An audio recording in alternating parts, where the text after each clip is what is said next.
মিরপুরে একটি মর্মান্তিক ফায়ার অ্যাক্সিডেন্ট হয়েছে।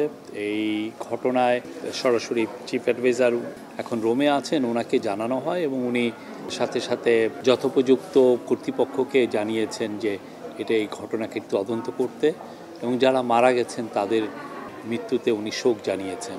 উনি বলেছেন যে তাদের পরিবারের পাশে আমরা আছি।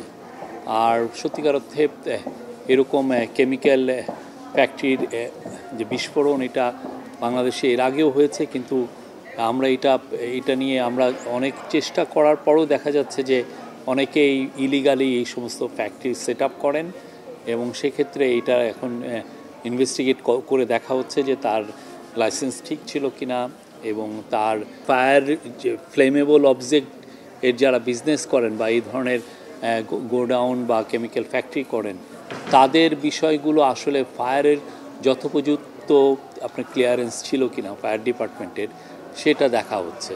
সেটা দেখে যথোপযুক্ত অ্যাকশন নেওয়া হবে।